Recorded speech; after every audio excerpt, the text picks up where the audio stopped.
지난 시간 본 것처럼 유다는 주전 597년 바벨론 왕 느부갓네살의 공격으로 여호야긴과 많은 사람들이 바벨론으로 포로로 끌려갔습니다. 바벨론은 여호야긴을 대신해서 그의 숙부인 마따니아를 왕으로 삼죠. 그리고 그의 이름을 시드기야로 고쳤습니다. 시드기야는 바벨론의 꼭두각시 왕답게 나라와 백성을 지키기보다는 자신의 왕위를 유지하는 데만 힘을 썼습니다.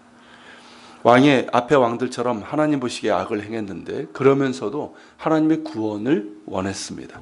그렇지만 선지자들을 통해서 전해진 경고에 대해서는 귀 기울여 듣질 않았습니다. 즉 자신이 필요할 때만 하나님을 찾는 전형적인 기회주의자였던 것이죠. 그렇게 자신의 왕위를 지키는 것이 우선이었던 그는 11년간 왕으로 있었지만 어리석게도 자신을 왕으로 세운 바벨론을 배신하게 됩니다.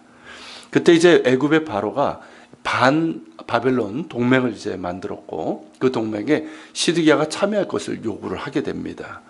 그것을 받아들여서 바벨론을 반역한 것이죠. 이것을 바벨론 왕이 그냥 놔둘 리가 없지요. 결국 바벨론 왕 느부갓네살은 군대를 이끌고 예루살렘을 포위하고 성 주변에 토성을 쌓습니다. 그때가 이제 시드기야 제9년 열째 달 10일이었는데 그때부터 그의 마지막 제위인 11년 되는 해까지 예루살렘 성을 포위하고 공격을 했습니다. 예루살렘은 그 동쪽과 남쪽, 서쪽은 이렇게 골짜기로 되어 있기 때문에 방어에 용이합니다. 하지만 큰 군대가 포위를 해버리면 결국 식량과 무기가 떨어져서 위기를 맞게 되죠. 아닌 게 아니라 성을 포기한 지 1년 좀 지나자 성 안에는 식량이 바닥났고 백성들의 상황은 처참하기 그지없었습니다. 그리고 얼마 되지 않아 바벨론 군대는 성벽을 무너뜨리고 말았습니다. 이에 시드기야와 군사들은 예루살렘을 빠져나가서 아라바 길로 도망갔습니다. 이 아라바 길은 이제 여리고로 내려가서 사해 쪽으로 가는 길인데 얼마 가지 못하고 여리고 평지에서 붙잡히게 됩니다. 시드기야는 포박된 채 림나에 있는 바벨론 왕 느부갓네살에게 보내시고 그곳에서 신문을 당하고 그의 눈앞에서 아들들이 죽임을 당하고 그의 두 눈이 뽑히고 노사슬에 결박당하여 바벨론으로 끌려가게 됩니다. 반역한 자에게 준 잔인한 형벌이었던 것이죠. 이후에 바벨론은 예루살렘을 함락하고 완전히 파괴해버립니다. 궁전과 백성들의 가옥은 물론 성전까지 불태우고 헐어버림으로써 폐허로 만들어버렸습니다. 하나님이 떠난 예루살렘과 성전은 더 이상 의미가 없습니다. 그렇게 바벨론 군대는 예루살렘을 철저하게 파괴하고 수많은 사람들을 살육하고 궁전은 물론 성전에 있는 모든 값나가는 물건들을 약탈했습니다. 뿐만 아니라 많은 사람들이 포로로 끌려가게 되고 그 땅에 비천한 자들만 남겨두어 포도원을 갖고 농사를 짓게 했습니다. 그때가 주전 586년인데요.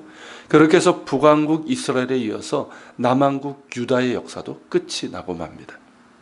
바벨론 왕 느부갓네살은 그달리아라는 사람을 총독으로 삼아서 정복한 유다 지역을 관할하게 합니다. 그달리아는 자신의 역할에 맞게 바벨론의 백성들에게 바벨론 왕에게 충성하라, 섬기라고 그렇게 명하죠. 그러나 이에 반대한 왕족 이스마엘이라는 자에 의해서 암살당하고 맙니다. 그리고 그달리아를 죽인 자들은 바벨론의 보복이 두려워서 애굽으로 도망가게 되는데 이때 선지자 예레미야가 강제로 이제 동행하게 되죠. 열왕기하의 마지막 단락은 그 이후에 바벨론의 포로로 끌려갔던 여호야긴이 석방된 이야기를 기록하고 있습니다. 느부갓네살의 뒤를 이어서 왕이 된 에윌므로닥은 즉위 원년에 유다의 왕 여호야긴을 석방하고 사면해 줍니다. 그러니까 뭐 왕으로 즉위한 다음에 이렇게 사면하잖아요. 정치적 사면. 그런 것 같아요. 그러면서 이제 여호야긴에게 쓸 것을 공급하고 바벨론 왕 앞에서 식사를 할 수 있는 대우를 해줍니다. 이는 앞서 포로로 끌려갔던 다니엘 등이 바벨론의 관직에 오르게 되죠. 그러면서 이제 중요한 역할을 하게 되면서 그들에게 베푼 일종의 정치적인 호의라고 볼 수가 있습니다. 그러나 그것으로 다시 유다 왕가가 회복된 것은 아닙니다. 자, 이렇게 해서 이스라엘이라는 나라는 사라지고 맙니다. 나라가 망한 것도 큰 재앙이었지만 성전이 파괴된 것은 그들에게 엄청난 충격이었습니다. 성전은 하나님의 임재의 장소였기에 그들은 성전이 있는 예루살렘은 결코 망하지 않는다는 그런 믿음을 갖고 있었습니다. 그런데 이것은 믿음이 아닙니다. 정작 하나님을 버렸거든요. 정작 하나님을 버리고 우상 숭배적인 혼합 종교로 타락하고 하나님의 말씀을 저버리고 온갖 불의와 악행을 자행했던 그들이기 때문에 이러한 성전 신앙은 참된 믿음이라고 할 수가 없습니다.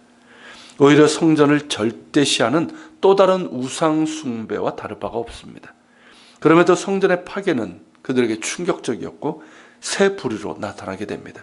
첫째 부류는 우상 숭배와 기복적인 신앙을 갖고 있던 이들은 바벨론 신에게 야훼 하나님이 패한 것으로 받아들인 사람들도 있었습니다. 그리고 상당수의 사람들은 그저 극심한 충격과 혼란 가운데서 어찌할 바 모르는 이들이 대부분이었고요.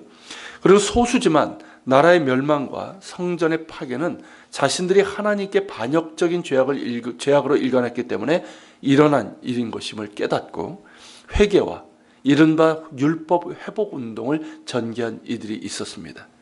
이들에 의해서 성전의 희생제사 없이, 이제는 성전이 없으니까 그런 희생제사 없이 율법과 기도를 중심으로 한 새로운 종교 형태가 생겼는데 그것이 바로 유대교이고요. 그 중심이 된 것이 회당입니다. 그 기초가 바벨론 포로기 때에 형성이 되어서 에스라 느헤미야 때에 유대교라는 형태로 만들어지게 됩니다. 이 시기에 더욱더 중요한 것은 뭐냐면 이렇게 나라가 멸망당하고요. 성전이 파괴된 충격과 혼돈의 상황에서 하나님께서는 그 백성들을 포기하지 않으셨다는 겁니다. 폐허가 된 그 땅에서 그리고 포로로 끌려간 바벨론 땅에서 하나님께서는 당신의 뜻을 위해서 일하고 계셨습니다. 이미 멸망전서부터 선자를 통해서 그들에게 임할 심판을 말씀하셨지만 동시에 뭘 말씀하셨습니까? 회복을 예언하셨죠. 이후에도 다니엘, 에스겔을 통해서 하나님의 구원과 또 장엄한 하나님 나라를 바라보게 하셨습니다. 당신의 백성을 멸하려는 악한 세력을 모르드게와 에스더를 통해서 막으셨고 또 에스라, 느헤미야, 학개, 스가랴, 말라기 등을 통해서 무너진 예배와 영적 기둥을 재건하도록 하셨습니다. 무엇보다 모든 소망이 사라져 버린 것 같았던 이른바 신구약 중간시대에 하나님께서는 이스라엘의 왕이요 온 인류의 구원자이신 메시아의 오심을 준비하셨습니다. 그런 까닭에 이스라엘의 멸망과 예루살렘 성전의 파괴는 하나님의 패배가 아니라 오히려 그들의 죄악을 심판하시고 또한 구원하시고자 하시는 하나님의 승리입니다. 예루살렘의 함락이 이스라엘이라는 나라의 역사의 끝일 수는 있지만 하나님 나라의 역사의 끝은 아니며 또한 하나님 백성들의 이야기도 끝이 아닙니다. 살아계신 하나님께서는 인간의 끝없는 반역과 거절 가운데서도 당신의 구원의 역사를 이루어 가십니다. 그리고 이 땅에 당신의 나라, 곧 당신의 본체이신 예수 그리스도께서 왕이 되시는 하나님 나라를 이루어 가십니다. 그 역사의 흐름 가운데 우리가 있습니다. 같이 기도합시다. 주님, 남한국까지 멸망당하는 참 그 처참한 역사를 우리가 보게 됩니다. 성전까지 파괴되는 그 상황 속에서 그들은 엄청난 충격을 받게 되지만 그러나 그럼에도 하나님의 패배가 아니라 오히려 하나님의 승리를 우리는 압니다.